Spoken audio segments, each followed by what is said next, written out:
I've recently been playing Trekking Through History, and I love the way the game blends a really cool theme, like time travel, right? With a great looking game in front of you, with really good decision, great gameplay as well. Basically, you're time travelers, and you've been tasked with visiting different events in our history, and you'll win or lose the game depending on how well you can manage your time throughout the day, then also how well you can fill up your personal itinerary. My name is Ryan, and we're going to jump right in here. I'm going to show you a little bit of how the gameplay works. On your turn, you have the opportunity to visit one of the 6 historical events that are out there on the board, each with a reward listed on it and a cost. When a player selects a card, they gain any of the colored tokens that shows on that card, and also any bonus tokens it shows below it actually printed on the board. And then once that player has placed a card in front of them, cards on the board will slide over to fill the gap they just made in the board. Now, I haven't talked about the cost yet, and this is where things get really interesting. So on each card, you're going to see a number, and that refers to the amount of hours it's going to take you to visit the event. If you visit maybe a bigger, more substantial event, there might be a bigger payout, like more rewards for seeing that event, but also it's going to cost you more hours. You're going to take a stopwatch, and everyone's going to have a stopwatch on a clock, and you're going to move your stopwatch forward that number of hours. So if your event costs 4 hours, you're going to move 4 spots up. Now, I want you to hit pause real quick on the rules overview, because this right here is one of the best things about Trekking Through History. It makes it work. It's one of the main mechanisms that actually makes the game churn and function, and it's probably my favorite part of the entire game, and that is the player whose stopwatch is furthest back on that clock takes the next turn. So if you go to an event that takes 5 hours to visit, you're going to move your stopwatch up 5 hours. Someone else could go a 2. Well, they're still behind you. They're still 3 hours behind you. They need to go again. They could take another 2. They're still behind you. So you went for that bigger payout, that bigger reward, but they're going to take multiple cards. This means a couple really cool things in the game. You could want to go many times in a row. So you could kind of keep yourself back there and then try to get a few smaller ones in a row, knowing you're going to be the next person to go. But you could also do the opposite. You could look at the cards out there and say, I really don't want these cards. I don't really want any of them. I want to take a 5. I'm going to go 5 forward. There's going to be so many turns if you're playing a 4-player game until you get to go again, because you took this huge time jump, and everyone else is still back here visiting all these events, eating up all these cards. So there's a lot of really cool decisions that get made from, do I want to be the next player? If I do, I'm going to take a small one. Maybe I'm okay with moving up past 1 player. This is one of the main things that makes Trekking Through History work. Also, I haven't mentioned yet, there's only 12 hours in a day. You can't time travel all day. You need to sleep, right? You need to get some sleep. So you get 12 hours of time traveling. So you also, if you take a big card like a 5, you used up a significant amount of your day already. So there's also that factor too. How many total picks are you going to get in a day if you take the bigger ones? But again, the bigger ones have great payouts and great rewards. So it just adds so much great decision making to the game. All right, back to the rules for just a second. The rewards you get, those tokens, those colored tokens, are going to be placed on your personal itinerary. Now you're going to choose between 4 itineraries each day. So you're going to select one. As you can see here, they're all very different from each other. So you can kind of decide what you want to go for. You could choose to have an itinerary that is really hard, or maybe has a lot of rewards so you can get a lot of reds, or maybe a lot of rewards in the green area. You can sort of decide each day which one you want to grab, which one you want to go for, and that's when it kind of give you a little focus. Maybe you have an itinerary that needs a lot of greens and a lot of blues. Well, you're going to be looking for cards out there, those historical events you're visiting, you're going to need a lot of blue and a lot of green events. As you can see here, when you place tokens onto your itinerary, sometimes you're going to cover up numbers. Those numbers are victory points you're going to score. You're going to immediately basically get that score on the main board. But sometimes you'll cover up time crystals. There's also a few other ways on cards to get time crystals, and time crystals are really cool. You can spend time crystals. 1 time crystal reduces the cost of an event, of how many hours an event takes to visit, by 1. You can collect as many as you want of these. So you can be sitting there with your little time crystal tank, your crystal tank here, with 5 time crystals. Well, you could visit a spot that costs 4 hours to go to. You could spend 3 time crystals and reduce that down to a 1. So your stopwatch only moves up 1 time on the clock. So time crystals are another really cool way. It's fairly simple to understand, but a really cool way they introduce some complexity, some interest in your turn, right? You could say, I want to go to a big spot, and I saved up my whole first day. I saved up all these time crystals. I'm going to take a few turns in a row where I'm only going to go 1. By the way, you can only reduce your moves down to a minimum of 1. You have to at least move 1 hour every turn. But those time crystals, really the timing of having cool combination turn is where those really shine. You have a turn sometimes later in the game where he's acquired a whole bunch of time crystals, and you just, that moment in the game where you're just like, you don't have very many points, you're in last place, but you have those time crystals sitting there waiting, and you're like, okay, I'm going to visit a 5. 4 time crystals, move up 1. I'm going to visit this 4 here, 3 time crystals, move up 1 more, and I'm going to go again. So you maybe just acquired like 12, 13, 14 hours, but on the board you've only moved halfway through your day. So the time crystal is a really interesting time mechanism, kind of when do you want to reduce the cost of some of those events.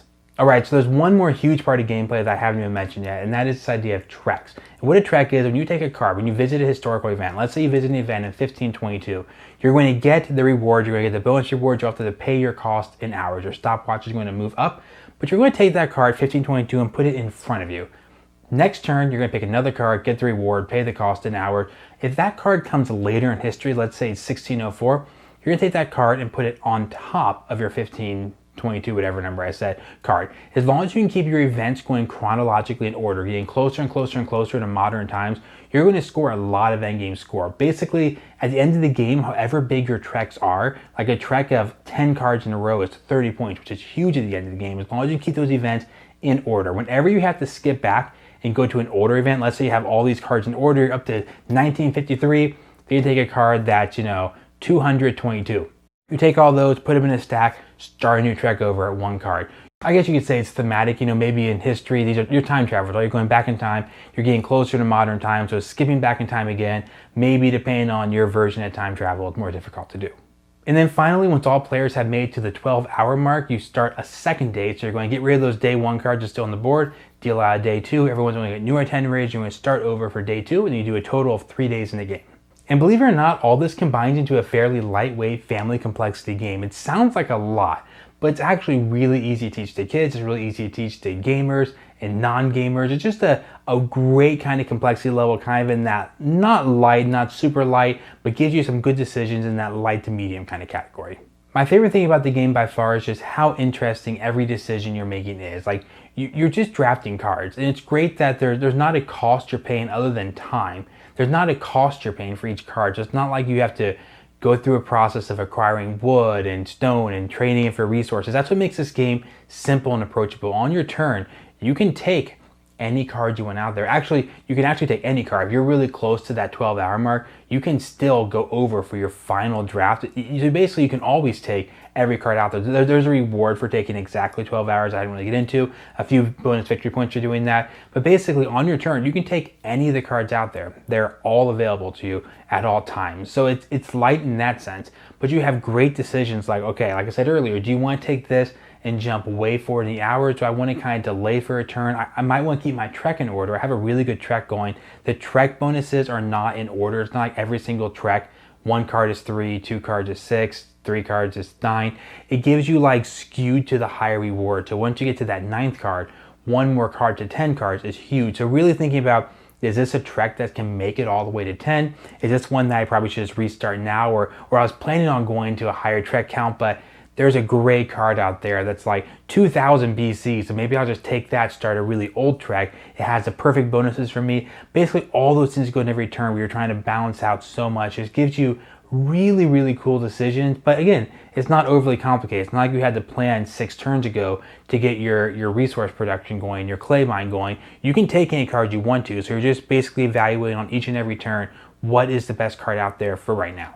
And the clock mechanism is just awesome. That's what really ties in lots of decision making. It really can take a game that's not too complicated and add a lot of interest. This is not the first game that's done this. Parks is a pretty popular game. So with Tokaido, this idea of whoever is in last place goes next. It's not necessarily just go around the table in order, but basically taking less powerful turns, less powerful action, not going as far in this game, lets you go multiple times. It's a great way for a game to not add too much complexity. It doesn't make it that much harder to play. You just look and say, who's furthest back? I go next. It doesn't make it that much more complicated, but it adds so many more great decisions. You're just like, oh, if I go there, you're going to go next. But I can see from your trek, you don't want the card I want, so that's okay. I'm going to go there and let you do that. Now, it's probably already obvious from all the pictures I've shown you, but it also looks really good, which really has kind of 2 nice benefits. For one, it's nice to play a game where you deal out the card, you set it up, and it looks good. There's one like unified look, the art looks good, the cards are all really, really good. They're not just photographs, they're also not just text, but they tell you an event, and they show you a nicely drawn picture of that event. The other benefit to that is, though, it's easier to teach people games that look good. I think gamers can overlook that sometimes. We're just like, tell us the mechanisms, we'll play the game. But it helps people kind of get over the hump of learning a new game. If they're interested, they go, ooh, I literally had someone who told me, they're like, that looks good. That's the kind of game I want to play. They literally said those words. And you're like, that's going to make it easier for them to learn, because any game is going to have that. Even a game like this that's light to medium, some people aren't going to click with it right away. It might take things of people a few turns to get into it. And what a better way to kind of get past that, oh, it's awkward, I don't exactly know how to play the game, and to be like, this looks cool, or like, oh cool, there's the sign of the Declaration of Independence, or there's these cool historical events like that. All that really works together to draw people in, and then they want to learn the game. And I also should just mention here the cards. I really like this. They have the big picture with the arts as you've seen, but on the back they also give you a paragraph about these events. So if you want it, the basic like, oh, you can like hunt fossils with Mary Anning, but you can also see that happened in 1823. You can also read a little bit about her on the back of the cards. You get a little more information. But then maybe you'll be really interested and you'll Google it later. But the cool thing I want to mention is that the gameplay uses only the front of the cards. So if you just want to play the game, if you don't want to be distracted by all that text, I kind of have a negative opinion about educational games. This is not what I would consider an educational game. This is a game that's based on something, an educational theme. It's based on something that's kind of rooted in history. It's based on like a subject where you're going to learn about something, but it's not an educational game. They didn't sit down and say, we want to teach people history. I don't think they did this. And we're just going to throw facts at you and you have to say those facts out loud to win the game. It's not that. You can just look at the front of the cards and you're trying to keep the dates in order of history, right? You can just, I want to go to these events in history and get the rewards at the bottom. But there are many cards you'll go like, oh, I just know that name, right? I've heard that reference. So, you flip over, oh, that's cool. That's when that happened. Or that's how that happened. Or that's who discovered this or whatever. So it's kind of cool. It kind of gives you enough to kind of pique your interest and say, ooh, I want to research this more.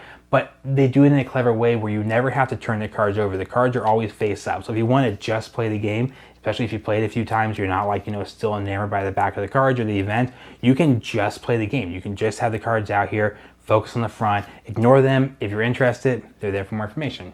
So as you can probably tell by now, I think this is a great game. And I think a lot of gamers and non-gamers really like it. I mean, I will add a slight caution. If you are a gamer that's interested in medium, heavyweight games, this might not quite fulfill those needs. This might not quite be complicated enough for you if that's all you're really interested in. It does have, I didn't mention yet, a little pack of Time Warp, which is basically 24 cards that you deal out one each day, so you're going to play through 3 each time. And these are just add a little variability. They give you a special action or maybe a perk that happens that round. That does help with the kind of gamery replayability of it, but it's not going to be this huge, meaty, giant, complex game that you're looking for. I will say though, I think it does exactly what lots of us want out of a light game. 30 minutes to an hour long, really good decisions. Even though it's not overly complicated, the decisions are really cool. You feel like you're really kind of in control of the game, where you can kind of skew the game and good gameplay will be rewarded. It's not just a dumb light game that I'll just take this card. It doesn't matter. It actually does give you good choices in a simple game. And before I leave, I should mention there's also a solo mode. So I will put links in the description down below. They posted the solo mode online, so you can just get it, print it off and play it. You use the cards of the core game, but basically your solo opponent has their own itinerary and their own way of kind of drafting cards.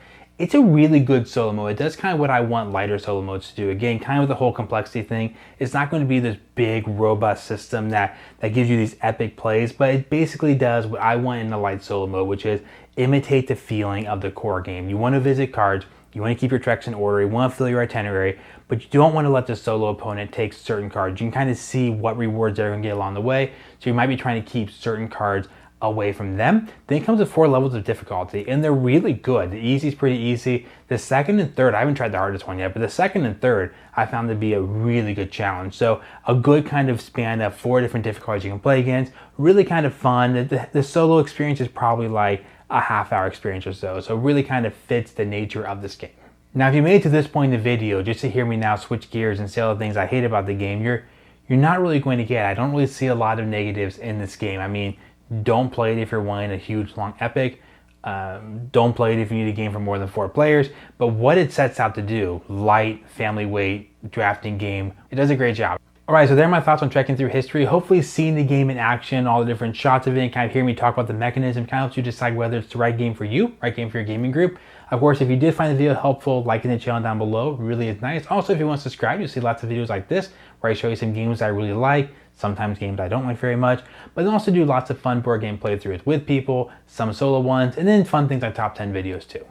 See ya.